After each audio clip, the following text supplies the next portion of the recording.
Kondamallepally horticulture research సెంటర్లో ఒక training జరుగుతుంది. ఆ ట్రైనింగ్ పేరు దేశీ.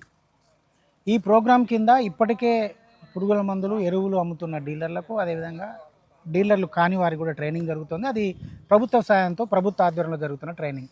ఈ ట్రైనింగ్ నిర్వహణను మొత్తం చూస్తున్న అధికారి రిటైర్డ్ అగ్రికల్చర్ ఆఫీసర్ లక్ష్మయ్య గారు మనతో ఉన్నారు. అసలు ఈ ట్రైనింగ్ గురించి వివరాలు తెలుసుకుందాం. నిజంగా ఈ ట్రైనింగ్ ఎందుకు చేయాలి, ఈ ట్రైనింగ్ వల్ల వచ్చే ప్రయోజనాలు ఏంటి, ఈ వివరాలని సార్ని అడిగి తెలుసుకుందాం. సార్ నమస్తే. నమస్కారం అండి. సార్, దేశీ గురించి కేంద్ర ప్రభుత్వం వారు ప్రస్తుతం ఉన్నటువంటి డీలర్ నెట్వర్క్ ఎంత స్ట్రాంగ్గా ఉన్నది, తర్వాత ఈ మన రైతులు అనేవాళ్ళు జనరల్గా వాళ్ళకి కావాల్సినటువంటి ఎరువులు, విత్తనాలు, పురుగు మందుల కొరకు వారిని అప్రోచ్ అవుతుంటారు. అయితే వారి సలహాలకు జనరల్గా ఎక్కువ ఇంపార్టెన్స్ ఇస్తారు. అయితే విస్తరణ కార్యక్రమంలో వ్యవసాయ విశ్వవిద్యాలయం కానివ్వండి, డిపార్ట్మెంట్ కానివ్వండి, ఎంతవరకు రైతులకు సూచనలు ఇస్తున్నారు అనేది సర్వే చేసినప్పుడు డీలర్ నెట్వర్క్ నుండి ఎక్కువ సమాచారము వెళ్తున్నట్టుగా కేంద్ర ప్రభుత్వం వారు గుర్తించారు.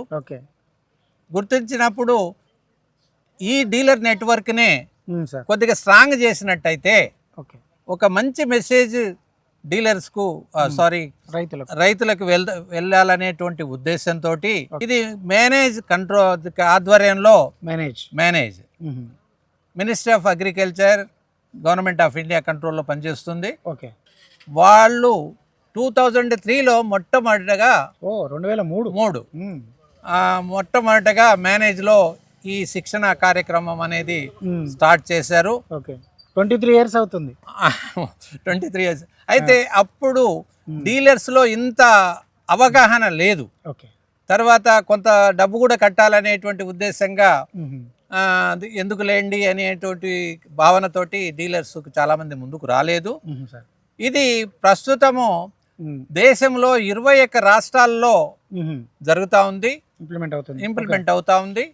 మన దగ్గర కూడా తెలంగాణలో పాత జిల్లాలన్నీ కవర్ అయిపోయినాయి. ప్రతి సంవత్సరం కూడా ప్రతి జిల్లా నుంచి ఇంచుమించుగా ఈ బ్యాచెస్ ఏర్పాటు చేస్తూ ఉన్నారు. అయితే ఇప్పుడు డీలర్స్ కూడా ఈ మేనేజ్ ఆధ్వర్యంలో జరిగే ఈ దేశీ ప్రోగ్రామ్ ద్వారా Desi diploma in agricultural extension services for input dealers. అయితే ఈ సర్టిఫికేట్ అనేది ఉన్నవారికి కొత్త లైసెన్స్ రెన్యువల్ చేయాలన్నా, కొత్త వారికి కొత్త లైసెన్స్ ఇవ్వాలన్నా ఇది అవసరం కాబట్టి ఇప్పుడు కొంత రెస్పాన్స్ వస్తున్నది. అయితే 3 రకాలుగా ప్రోగ్రామ్ ఉంటుంది. ఒకటి CSPS అంటే టోటల్ గా గవర్నమెంట్ సబ్సిడీ ఇస్తుంది 50% ఫీజులో. ఇంకొకటి సెల్ఫ్ ఫైనాన్స్, ఒక్కోసారి బడ్జెట్ లేకపోతే సెల్ఫ్ ఫైనాన్స్ పూర్తి ఫీజు మేమే కట్టుకుంటాము కానివ్వండి అనేటువంటి ప్రోగ్రామ్ కూడా ఒకటి ఉంటుంది. అప్పుడు ఫీజు మొత్తం కూడా వాళ్ళే డీలరే కడతాడు. వాళ్ళు కలిసిన ప్రోగ్రామ్ కంబైన్డ్ స్కీమ్ అని అంటారు. 2025-26 నుంచి ఫీజు అనేది 28,000గా నిర్ణయించారు. 28,000 అంటే కొత్త వాళ్లకు.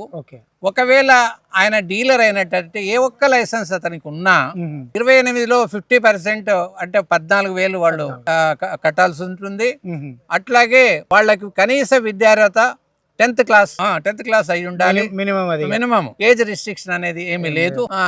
సో డీలర్షిప్ తీసుకొని ఎరువులు అమ్మాలన్నా, పురుగు మందులు అమ్మాలన్నా, విత్తనాలు అమ్మాలన్నా ఈ కోర్స్ కంప్లీట్ చేయాలి. ఈ కోర్సు గాని లేదా BSc అగ్రికల్చర్ గాని, BSc సైన్స్ గాని, ఈ మూడిట్లో ఏదో ఒకటి ఉన్నా కూడా ఇబ్బంది లేవు. ఈ కోర్సు అనేది 48 వారాలలో 48 వీక్స్ అని అంటే జనరల్ గా పూర్తి డైలీ ఉంటది అనేది కాదు. వీక్లీ ఒకే రోజు ఒక క్లాస్ జరుగుతుంది. 48 రోజులే అవుతుంది. ఆ 48 రోజులలో 40 థియరీ చెప్తాము, 8 ఎక్స్పోజర్ విజిట్స్. ఇక్కడ ఒక ప్రోగ్రెసివ్ ఫార్మర్ దగ్గరికి కానీ, ఒక రీసెర్చ్ ఇన్స్టిట్యూట్ కానివ్వండి, లేదంటే వాళ్ళు ఇష్టపడేటువంటి ఏదైనా అది రైతు క్షేత్రాలు కానివ్వండి తీసుకెళ్ళి అక్కడ వాళ్ళకు కావాల్సినటువంటి సబ్జెక్ట్ ఇస్తాము. మ్మ్. ఇయర్ లాంగ్ షెడ్యూల్ అనేది త్రూఅవుట్ ఇండియాకు ఒకటే ఉంటుంది. ఒకటే మేనేజ్ వాళ్ళే చేస్తుంది, డిజైన్ చేస్తారు, ప్రోగ్రామ్ డిజైనింగ్ వాళ్ళదే. ఓకే 20% డీవియేషన్ తోటి, ఓకే అంటే local local conditions example Devarakonda ఏరియాలో షుగర్ కేన్ ఉండదు కాబట్టి షుగర్ కేన్ తప్పించేసి అవైలబుల్ క్రాప్ ఏది ఉందో దానికి ఇంపార్టెన్స్ ఇక్కడ మేజర్ క్రాప్ ఏది ఉంటుందో తీసుకుంటాం. అది చేస్తాము. తర్వాత వీళ్లకు సార్ 3 రకాలైనటువంటి ఎగ్జామినేషన్స్ ఉంటాయి. అంటే 4 క్విజులు అనేటివి ఉంటాయి. 4 క్విజులు అంటే మనం మామూలుగా మాట్లాడుకుంటే పిల్లలకు జరిగేటువంటి నెల పరీక్షలు అనుకోండి, మంత్లీ టెస్ట్. ఆ తర్వాత మిడ్ టర్మ్ అనేది ఉంటది, అర్ధవార్షిక పరీక్షతో పోల్చుకోవచ్చు.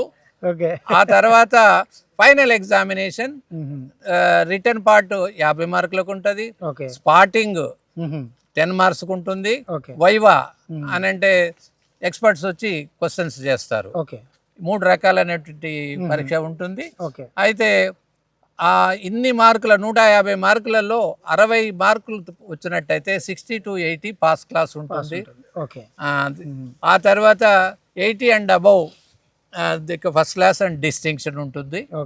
అయితే 80% అటెండెన్స్ కంపల్సరీ. అంటే ప్రతి బ్యాచ్ ఒక 40 మెంబర్స్ అన్నారు కదా. Batch size 40 members. అంటే ఎట్ ఏ టైం ఎన్ని బ్యాచ్లు నడుస్తాయి సార్? Not exceeding 2. అంటే నేను ఫెసిలిటేటర్ను. ఒక ఫెసిలిటేటర్ ఒక ఆర్థిక సంవత్సరంలో 2 కంటే ఎక్కువ చేయడానికి లేదంటే 80 మెంబర్స్. అయితే అంటే ఈ నోటిఫికేషన్ ఇదంతా త్రూ పేపర్ వస్తుందా? లోకల్ మన పేపర్ నోటిఫికేషన్ ఉండదు సార్. పీడి ఆత్మ డిస్ట్రిక్ట్ నోడల్ ఏజెన్సీ. తర్వాత ఏడిఎస్ ద్వారా, ఏఓస్ ద్వారా మేము పబ్లిసిటీ ఇస్తాము. ఇట్లా బ్యాచ్ అయిపోయింది, నెక్స్ట్ బ్యాచ్ మీరు ఎన్రోల్ చేసుకోవచ్చు అని. ఆ విధంగా అప్లికేషన్స్ తీసుకుంటాము. డైరెక్టర్ జనరల్ మేనేజ్ సర్టిఫికెట్ వస్తుంది. అంటే ప్రతి డీలర్ ఖచ్చితంగా ఇది పాస్ కావాల్సిందేనా? అంటే లైసెన్స్ రెన్యువల్ చేసుకోవాలనుకుంటే, లైసెన్స్ రెన్యువల్ కావాలన్నా, కొత్త లైసెన్స్ కావాలన్నా మస్ట్. అది టోటల్ గా ఇప్పుడు మన నల్గొండలో 209 బ్యాచెస్ ఇప్పటి వరకు అయినాయి. నల్గొండ డిస్ట్రిక్ట్ 209 బ్యాచ్లు అంటే 8000 చిల్లర అవుతుంది చూడండి, ఇంటూ 40 కదా. ఈ సంవత్సరం 28 బ్యాచెస్ కు యాజ్ ఆన్ టుడే. ఏమన్నా 3-4 పెరిగితే పెరగవచ్చు, అది I can not say anything. But as on today 28 batches entire state. మన జిల్లాలో యాజ్ ఆన్ టుడే 4 బ్యాచెస్ నడుస్తున్నాయి.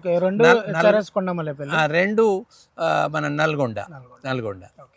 సో డీలర్లకు కూడా శిక్షణ ఉంది, పరీక్ష ఉంది, పాస్ కావాలి. Exactly. Okay sir, thank you very much. Welcome sir.